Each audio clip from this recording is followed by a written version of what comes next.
स्वामी श्री निहाल चंद जी महाराज की।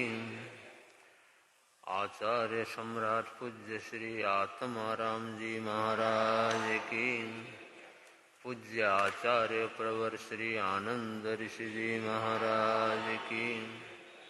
आचार्य पूज्य श्री देवेंद्र मुनि जी महाराज की। वर्तमान आचार्य पूज्य श्री शिव मुनि जी महाराज की। दादा गुरुदेव स्वामी श्री खूबचंद जी महाराज की। संघ संरक्षक बहुश्रुत स्वामी श्री फूलचंद जी महाराज की। उत्तरी भारत पर्वतक शासन सूर्य पूज्य गुरुदेव श्री शांति स्वरूप जी महाराज की। दीर्घ तपस्रत्न विषम पितामह पूज्य गुरुदेव श्री सुमति प्रकाश जी महाराज की। वाचनाचार्य उपाध्याय प्रवर पूज्य गुरुदेव श्री विशाल मुनि जी महाराज की। पूज्य प्रवर्तक श्री आशीष मुनि जी महाराज की।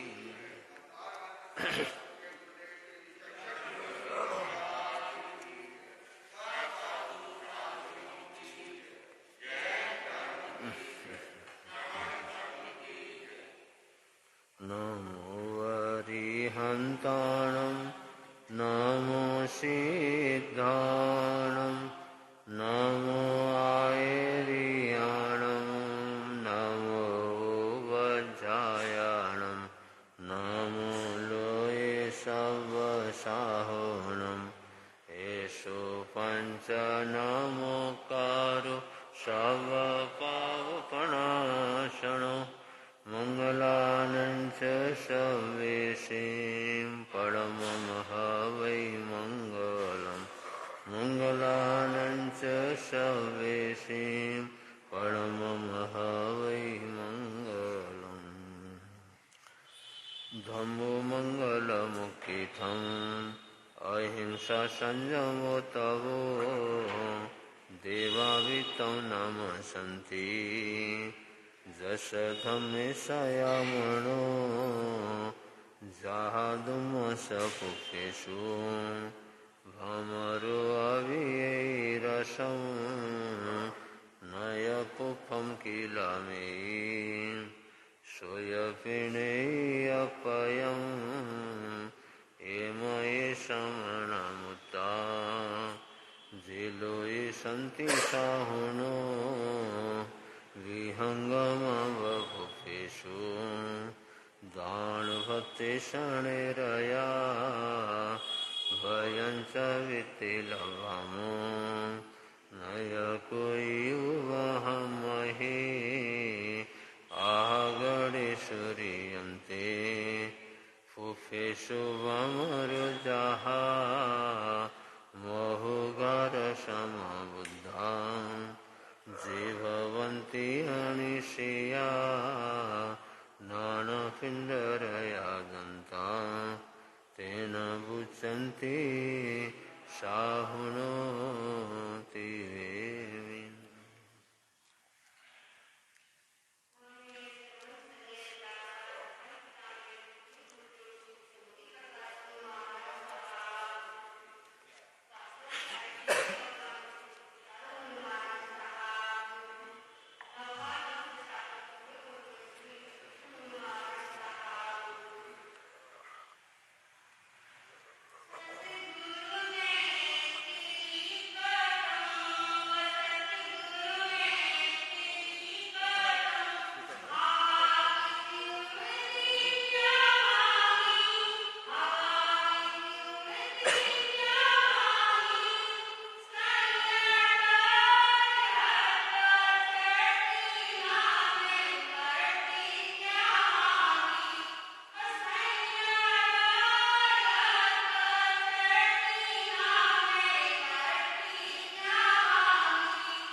करुणा के सागर चरतीर्थंकर भगवान महावीर स्वामी की सदा काल जय हो।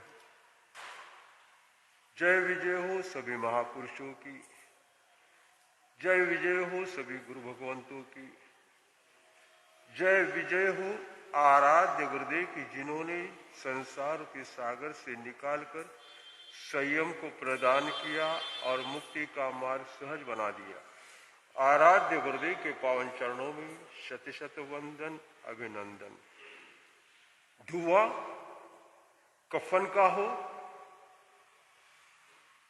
या हवन का हो, धुआं कफन का हो या हवन का हो, उसके रंग में कोई बदलाव नहीं आता। फूल अर्थी पर हो या मूर्ति पर हो, उसके खुशबू में कोई बदलाव नहीं आता। वैसे ही माता सौतेली हो या सगी, उसके वात्सल्य में कोई बदलाव नहीं आता। सहज में कह दिया था कई ने दशरथ से कि मेरे भरत को राज्य चाहिए और राम को 14 वर्षों का वनवास। धन्य है उस उर्मिला को, उस उर्मिला के त्याग को हमने भुला दिया। आंखों में से आंसू है और लक्ष्मण के माथे पर तिलक निकालकर आंसुओं को लेकर कहती है कि जाओ भैया राम के साथ वनवास में जाओ, भैया राम की सेवा करना, माता सीता का ध्यान रखना। और 14 वर्षों का समय कोई कम नहीं होता। जैसे तैसे समय व्यतीत हुआ और कल ही बताया था कि राम का अयोध्या में आना हुआ। चारों तरफ खुशियां छा गई और दिए जगमगाने लगे। और उसी समय से वैदिक धर्म की मान्यता है कि दिवाली मनाना प्रारंभ हो गया। मां कौशल्या मन ही मन सोचनी कि बेटा राम एक बार गले लग जाओ। 14 वर्षों से हमने तुम्हारे लिए वात्सल्य संभाल कर रखा है, तुम्हारी प्रतीक्षा करते करते ये आंखें बूढ़ी हो चुकी है। बेटा राम एक बार। मां कितनी नाजुक होती है, कितनी कोमल होती है, लेकिन आज हमने मां की महानता को भी भुला दिया। एक बेटा अपने स्नेही साथी के पास जाता है, हाथ जोड़कर खड़ा होता है, कहता है कि मैं तुम्हारे साथ ब्याह करने के लिए तैयार हूं। वो स्नेही साथी कहती है तुम अगर अपनी मां का कलेजा लाकर देते हो तो मैं तुम्हारे साथ शादी करने के तैयार हूं। वो मां का लाडला, वो उस लड़की को चाहने वाला प्रेम में अंधा बना। घर पर गया, देखा मां गहरी निद्रा में सोई हुई है। तेजधार चाकू लिया और मां का कलेजा निकाला, हथेली पर लेकर झरता बना। जैसे ही जाने लग गया, रास्ते में जाते जाते ठोकर लग गई और जैसी ही ठोकर लगी तो नीचे गिर गया। नीचे गिरते ही कैसे आवाज आई, बेटा तुम्हें कोई चोट तो नहीं आई? वो बेटा देखने लग गया, इधर देखे उधर देखे, ये आवाज तो जानी पहचानी लग रही, किसकी आवाज है? पुनः आवाज आई, बेटा तुम्हें कोई चोट तो नहीं आई? ध्यान हथेली पर गया, देखने लग गया, ये क्या? ये आवाज तो मेरे मां के कलेजे से आ रही, और मैंने ये क्या कर दिया? अपने ही मां का कलेजा। आंखों में से आंसू बहाने के अलावा उसके पास कोई चारा नहीं बचा। आंसू उछल गए नैनों की धार से, आंसू उछल गए नैनों की धार से। दिन महीने साल गुजर गए ममता की मार से। ऐसे ही राम ने 14 वर्षों का वनवास पूरा किया, आंखों में आंसू लिए। मन में सोचता है कि इसी समय मैं दौड़ते दौड़ते जाऊं और मां के चरणों में गिर जाऊं। मां ने जो मेरे लिए 14 वर्षों का वह वात्सल्य संभाल कर रखा है, एक अपने आप पर न्यौछावर कर लेता हूं। आंखों में आंसू, और कहते हैं ना रो रो कर देनी पड़ेगी विदाई, कोई किसी से प्यार ना करे।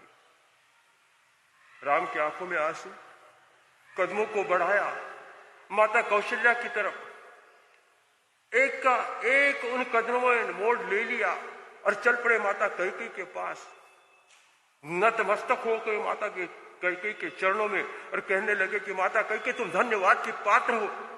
तुमने अगर हमें वनवास में नहीं भेजा होता तो उन ऋषि मुनियों से दर्शन करने से हम वंचित रह जाते।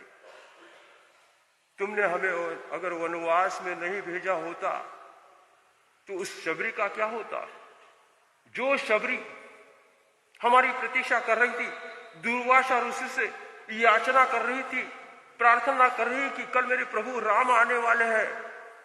और दुर्वासा ऋषि ने क्रोध में, आवेश में आकर कहा कि तुम इस रास्ते से आना जाना बंद कर दो, इस रास्ते से प्रभु रामचंद्र आने वाले हैं और तुम्हारे पैरों से ये रास्ता गंदा हो जाएगा।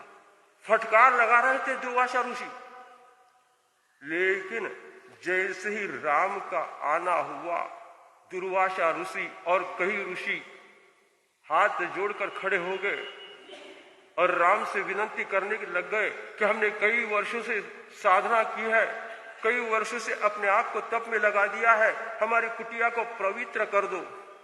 लेकिन राम मुस्कुराए और कहने लगे हम अभी आते हैं। और कहां चले गए? शबरी की कुटिया में।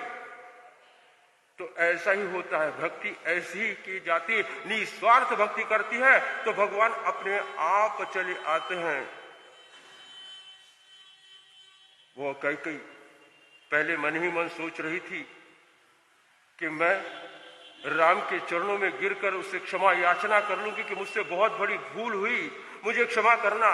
लेकिन राम ने अपने कदमों को बढ़ाया, जा रहे थे माता कौशल्या के कदमों के चरणों में नतमस्तक होने के लिए, लेकिन कदमों को बढ़ाया और कैकेयी के चरणों में नतमस्तक हो गए। क्षमा मांगने से पहले क्षमा का दान दिया राम ने, क्षमा वीरस्य भूषणम को साकार कर कर दिखाया राम ने। बंधु, वक्त के चलते बदलते रिश्ते कैसे टूट जाते हैं, बिखर जाते हैं, ये महाभारत में देखा जाता है। और उन्हीं बदलते रिश्तों को वक्त के साथ अटूट बंधन में कैसे बंध जाते हैं, ये रामायण से सीखा जाता है। लेकिन समझने वाली बात तो यही है कि वक्त के चलते, कल ही बताया, वक्त के चलते, समय के चलते अगर समय की नजाकत को समझने का प्रयास करते हैं, एक साल से लेकर एक सेकंड तक हमारा समय कितना कीमती है, कितना महत्वपूर्ण है, ये जब समझने का प्रयास करते हैं, एक घंटा भी हमारा कितना महत्वपूर्ण होता है। 50 मिनट की सामयिक भी हम ठीक से कर नहीं पाती, क्योंकि एक घंटे का महत्व कथाकार ने बताया। एक घंटे का महत्व उस माँ से पूछो जिसने 7 मासीया संतान को जन्म दिया, आंखें खुलने से पहले ही उसकी आंखें बंद हो गई। तो 1 वर्ष से लेकर 6 महीने से लेकर 1 दिन, 1 महीने से, 1 दिन से, 1 घंटे से, 1 मिनट से और 1 सेकंड से हमारा समय कितना महत्वपूर्ण होता है, ये थोड़ा चिंतनीय विषय है। सोचे, समझे और चिंतन करे। इसीलिए तो कहा है, आत्म शुद्ध हित धर्म ध्यान का चिंतन जो नर करता है, अशुभ कर्म को दूर हटाकर मोक्ष मार्ग पग धरता है। ओम शांति।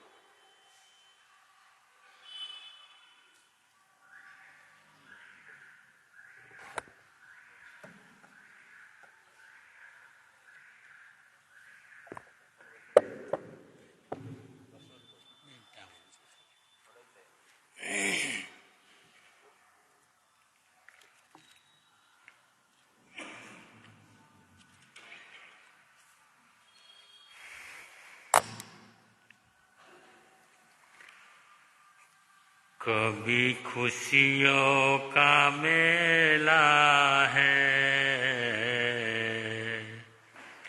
कभी आंखों में पानी है, कभी खुशियों का मेला है, कभी आँखों में पानी है। जिंदगी और कुछ भी नहीं, सुख दुख की कहानी है। कभी खुशियों का मेला है, कभी आँखों में पानी है।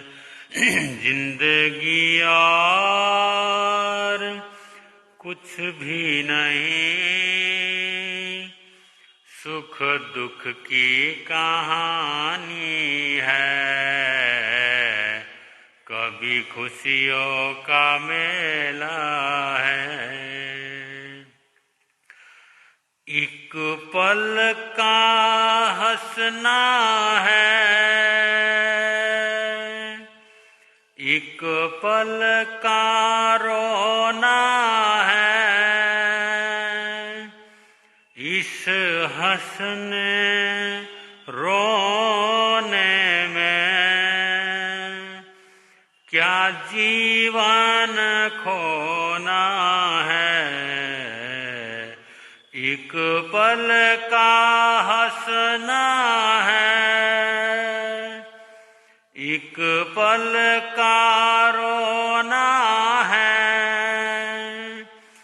इस हंसने रोने में क्या जीवन खोना है। हंसने और रोने की यह रीत पुरानी है।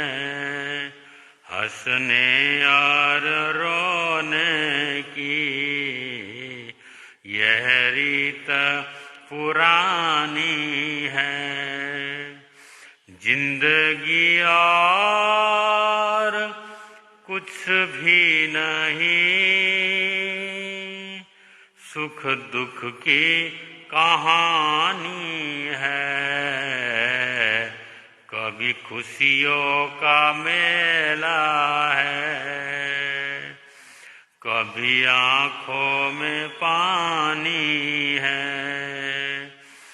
जिंदगी और कुछ भी नहीं, सुख दुख की कहानी है। कभी खुशियों का मेला है। यह सुख भी अपना है, यह दुख भी अपना है। अपने ही किस्मत का यह सारा सपना है। यह सुख भी अपना है, यह दुख भी अपना है। अपने ही किस्मत का यह सारा सपना है। सपने के नजारे भी ये सारे ही फानी है। सपने के नजारे भी ये सारे ही फानी है। जिंदगी और कुछ भी नहीं, सुख दुख की कहानी है। कभी खुशियों का मेला है। सुख को अगर आना है, आकर चले जाना है। का यह बादल भी छाकर हट जाना है। सुख को अगर आना है, आकर चले जाना है। दुख का यह बादल भी छाकर हट जाना है। धूप छाँव की यह दुनिया बस आनी और कुछ भी नहीं। शांति शांति शांति।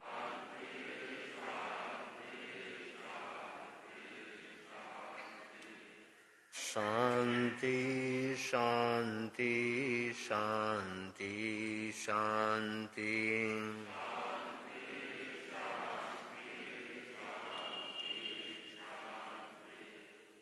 साहुणं साहुणं साहुणं साहुणं।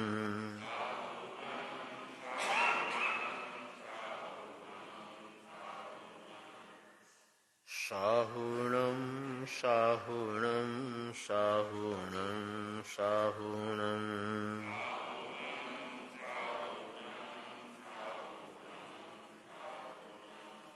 साहुणं साहुणं साहुणं साहुणं।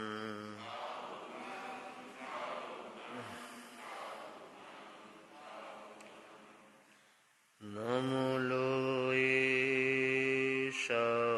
साहुणं।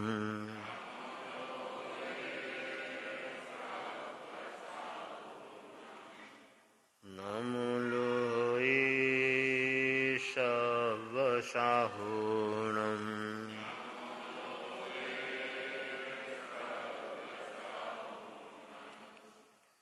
मेरा मन शांत हो, शांति शांति। मेरा तन स्वस्थ हो, शांति शांति। काया मेरी स्वस्थ हो, शांति शांति। वाणी मेरी मधुर हो, शांति शांति। शांति शांति शांति शांति। नमो लोये साहुणं।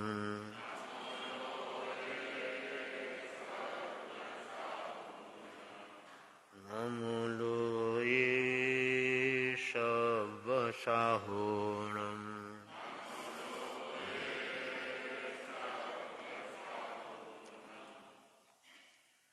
मंगलमय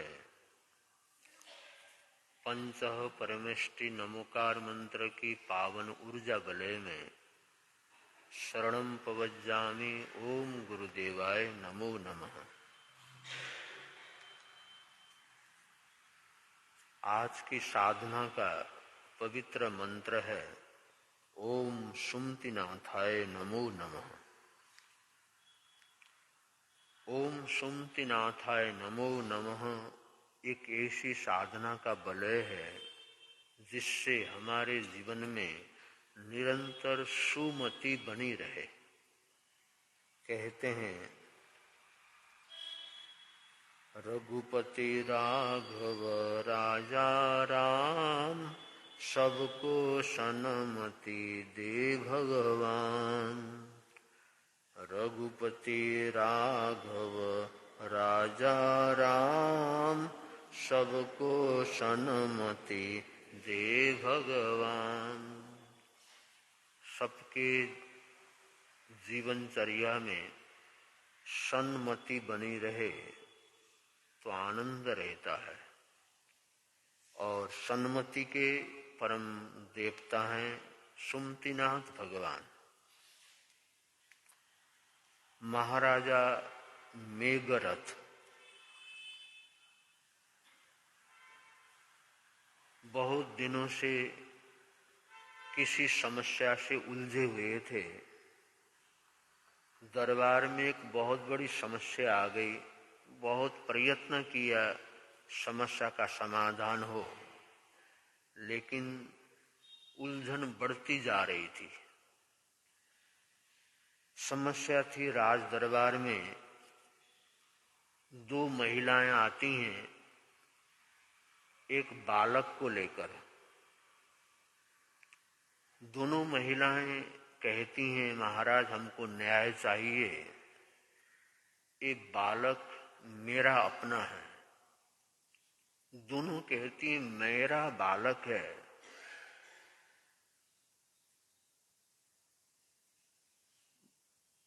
पूरा दरबार सोचने लगा बालक एक और माताएं दो।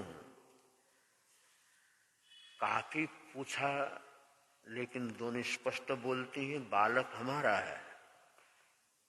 महाराज इस बालक के पिता का देहांत हो चुका है, इसलिए बालक मेरा है और इसकी संपत्ति पर हमारा अपना अधिकार है।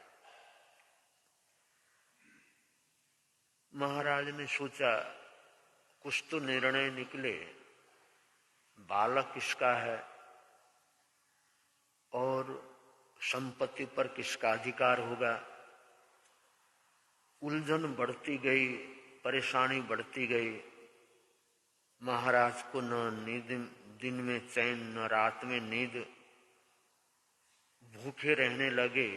परेशानी बढ़ती चली गई। महाराज मेघरथ की पत्नी सुमंगला गर्भवती थी और जब से वो गर्भवती बनी तब से ही उनका मन बड़ा शांत था और किसी भी समस्या का समाधान बड़े प्रियता से करती थी। वो बोली महाराज आप आनंदपूर्वक भोजन कीजिए, समस्या बड़ी जरूर है लेकिन सन्मति के माध्यम से हम इसका समाधान करेंगे। हम निश्चिंत रहिए, मैं दरबार में आने वाली हूँ। दरबार सजा, दोनों महिलाएं और बालक सामने आए। बालक बहुत छोटा है, उसको पता ही नहीं है, वो तो केवल सुनता है। महाराज ने महारानी का स्वागत किया। दरबार में महारानी पहुंची और भरी सभा में दोनों महिलाओं की तरफ देखकर के कहा कि तुम दोनों चाहती है बालक तुम्हारे पास रहे, परंतु इस समस्या का समाधान एक ही है। तुम माताएं, दोनों माताएं अपने अपने घर में रहो, अपने घर में जाके रहो, बालक हमारे पास रहेगा। झगड़ा खत्म। क्यों लड़ती हो, क्या जरूरत है लड़ने की। इसलिए बालक हमारे पास है और तुम चली जाओ। उनमें से एक महिला बोली ठीक है, अगर ऐसा ही प्रस्ताव है तो मुझे स्वीकार है। लेकिन दूसरी महिला बोली महारानी साहिबा इस बहन को मेरी संपत्ति दो, मेरा वैभव दे दो, मुझे कुछ भी नहीं चाहिए, परंतु मैं अपने बालक से अलग नहीं हो पाऊंगी। मेरा अपना बालक है, इसको मैं दूर कहीं कर ही नहीं सकती हूँ। मुझे पैसा नहीं चाहिए, मुझे बालक चाहिए। इतना सुनते ही महारानी ने पहली वाली महिला को बुला करके फटकार लगाई, तेरा पुत्र नहीं है, ये पुत्र है जो अपने संपत्ति छोड़कर अपने पुत्र से प्रेम करती है। तू केवल धन के लिए, वैभव के लिए और इसकी जायदाद को हड़पने के लिए प्रयत्न कर रही है, लेकिन तू इसकी असली माँ नहीं है। असली माँ ये दूसरी महिला है जो संपत्ति को छोड़कर अपने पुत्र से केवल प्रेम करती है, वात्सल्य चाहती है। और जब सुंदर ढंग से ये फैसला संपन्न हुआ और जयकारे लगे, समय गुजरा और सुमंगला महारानी ने एक सुंदर बालक को जन्म दिया। बालक का जन्म होता है और खूब खुशियां मनाई जाती हैं, आनंद ही आनंद होता है। और दरबार में महाराजा मेघरथ ने महारानी सुमंगला के से मंगल भावना चर्चा करने के बाद भरे दरबार में महाराज ने कहा कि जब से हमारी महारानी गर्भवती हुई, जब से इनके कुक्षी के अंदर आत्मा का बालक का आगमन हुआ, तब से हर समस्या का समाधान हो रहा है। सबके मन में सन्मति, अच्छे भाव आ रहे हैं, सबके जीवन में बल आ रहा है। और इसलिए अपने बालक का नाम हम सुमति कुमार रखते हैं। तो बालक का नाम सुमति कुमार रखा जाता है। यथा समय सुमति कुमार बड़े होते हैं, उनका विवाह होता है और चकवा आदि को देख कर के जाति स्मरण होता है। पहले जन्म से था, फिर दीक्षा लेते हैं और कठिन साधना करते हैं और अंत में सिद्ध बुद्ध मुक्त बनकर संवेद शिखर के अंदर मोक्ष प्राप्त करते हैं। बोल सुमतिनाथ भगवान की। यह पांचवें तीर्थंकर सुमतिनाथ भगवान की महिमा है। तो सुमतिनाथ भगवान जिनका नाम ही सुमति है, ऐसे तीर्थंकर का नाम स्मरण करते हैं तो हमारे मन में अच्छी मति रहती है, हमारा मन अच्छा बना रहता है। जो ऐसी मंगल ऊर्जाओं को लेकर साधना करता है वह व्यक्ति महान बनता है। इसलिए ओम सुमतिनाथाय नमो नमः। ओम सुमतिनाथाय नमो नमः। ओम सुमतिनाथाय नमो नमः। ओम सुमतिनाथाय नमो नमः। ओम सुमतिनाथाय नमो नमः। ओम सुमतिनाथाय नमो नमः। ओम सुमतिनाथाय नमो नमः। ओम सुमतिनाथाय नमो नमः। ओम सुमतिनाथाय नमो नमः। ओम सुमतिनाथाय नमो नमः। ओम सुमतिनाथाय नमो नमः। ओम सुमतिनाथाय नमो नमः। ओम सुमतिनाथाय नमो नमः। ओम सुमतिनाथाय नमो नमः। ओम सुमतिनाथाय नमो नमः। ओम सुमतिनाथाय नमो नमः। सुमतिनाथाय नमो नमः। तो आज का साधना का मंत्र है ओम सुमतिनाथाय नमो नमः। और आज का भजन है रघुपति राघव राजा राम सनको सन्मति दे भगवान। रघुपति राघव राजा राम सबको सन्मति दे भगवान। आचार्य भद्रबाहु स्वामी अंतिम श्रुत केवली थे। एक दिन भद्रबाहु स्वामी के सामने दो साध्वियों ने नमन और प्रणाम करने की बात कहा, गुरुदेव हम आपकी शिष्याएं हैं, चाहती हैं हम अपने लक्ष्य को प्राप्त करें, ज्ञान की प्राप्ति हो। परंतु जब भी हम दोनों ज्ञान की साधना के लिए तैयार होती हैं, स्वाध्याय करने की तैयारी करती हैं, तभी हमको निंद्रा परेशान करती है।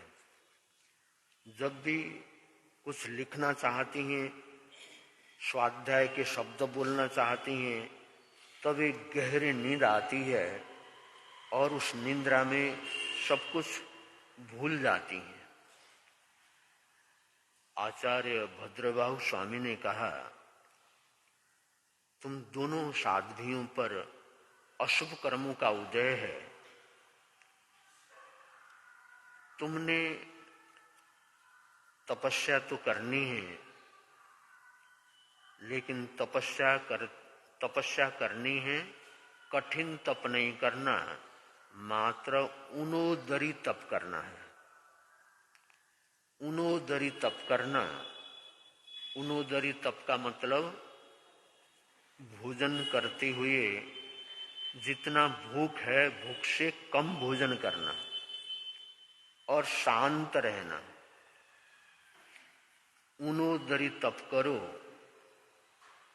और उनोदरी का मतलब जैसे तपस्या में भोजन कम करना है, शांत रहना है, ऐसे ही अपने कषाय को निरंतर कम करना है। कम करते जाना, कम करते जाना, कम करते जाना। रोज खड़ी होकर के चारों दिशाओं की तरफ मुंह करके ओम सुमतिनाथाय नमो नमः, ओम सुमतिनाथाय नमो नमः, इसकी रोज 9 माला करनी है और सुमतिनाथ भगवान का ध्यान करना है, नमन और प्रणाम करना है। मन में जरा भी कषाय की भावना आते ही तत्समिच्छा में दुक्कड़म बोलना है। ऐसे 9 महीने तक तुम साधना करोगी तो परिणाम सुंदर होगा। तुम्हारे स्वाध्याय में, ज्ञान की आराधना में, ज्ञान सीखने में जो अंतराय आता है वो अंतराय टूट जाएगा और तुम्हारे जीवन में सफलता मिल जाएगी। ये मंगल भावना है। दोनों साध्वियां उनोदरी तप करते हुए साधना में तल्लीन होती हैं और जैसे सुमतिनाथाय नमो नमः 5वें तीर्थंकर भगवान की आराधना करती गई तो उनका ये जो दर्शनावरणीय कर्म बार बार उदय होता था, परेशान करता था, वो शांत हो गया और उनको धीरे धीरे 9 महीने के बाद स्वतः जाति स्मरण ज्ञान प्राप्त होता है। तो सुमतिनाथ भगवान का स्मरण करने से मति बुद्धि शांत पवित्र बनती हैं, ज्ञान की उपासना होती है और ऐसे पुण्यमयी सुमतिनाथ भगवान को हम बार बार प्रणाम करते हैं, नमन करते हैं और प्रार्थना करते हैं कि हे परमात्मा हमको भी निरंतर सन्मति प्राप्त हो, ऐसे हमारी मंगल कामना। इन्हीं पवित्र मंगल कामनाओं के साथ में मंगल मंगल मंगल हो। शांति शांति मंगल मंगल मंगल हो। शांति शांति शांति शांति दर्भ क्षेत्र मंगलम काल भाव मंगलम भाव काल मंगलम शांति शांति शांति शांति। आज का प्रत्याख्यान एकासना व्यासना किन्हीं का हो। तिविहंपि आरमशनम ख्याणम शाणम अनत्थणम भुगनम शेषागरणम सब्ब समाहिवचन आगरणम त्यागो श्रे। आज का आयम्बिल, आज का उपवास, आज गुरु निहाल दरबार में दूर दूर से दर्शनार्थियों का आगमन हुआ है। दूर महाराष्ट्र से दर्शनार्थ भाई बहन श्राविकाएं यहाँ पर आए हैं। हमारे गुरु निहाल परिवार के विद्वान संत श्री प्रबुद्ध मुनि जी की माता जी, उनके पिताजी, उनकी बहन परिवारजन यहाँ पर आए हैं। हार्दिक हार्दिक मंगल कामना, मंगल भावना। और इसी प्रकार दिल्ली महानगर से पश्चिम बिहार का श्री संघ यहाँ पर आया है। पश्चिम बिहार श्री संघ ऐसा संघ है, वहाँ पर जब भी हम गए सभी प्रकार की सहायता मिलती है और वहाँ जाने पर मन बड़ा प्रसन्न रहता है। सेवानिष्ठ भक्त इस सुश्रावक बहुत ध्यान रखते हैं। जो भी संत आते हैं सबकी बड़ी भावना पूर्वक संभालते हैं। तो ऐसे संघ को हम बार बार मंगल कामनाएं करते हैं। और इन्हीं मंगल कामनाओं के साथ कुछ बोलना है। संघ के पश्चिम बिहार श्री संघ के महामंत्री जी कुछ शब्द बोलना चाहते हैं।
हाँ, संघ के महामंत्री जी सूचना दे रहे हैं।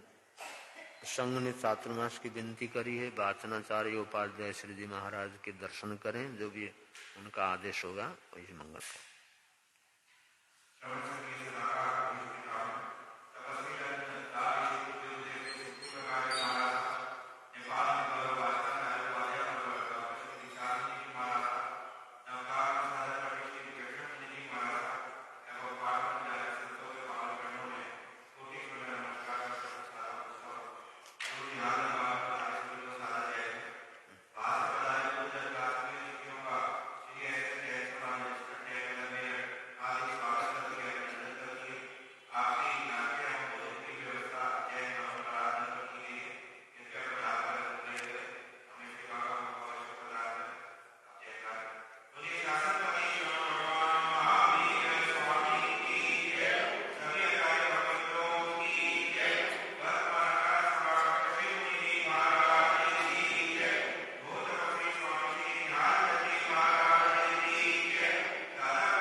नमो अरहंताणम नमो अरिहंताणम नमो सिद्धाणम नमो आयर्याणम नमो वज्रायाणम नमो लोये सब्बसाहुनम एषो पंच नमुकारो सब्ब पावपणाशनो मंगलानंच सब्बेशिं परमं हवै मंगलम।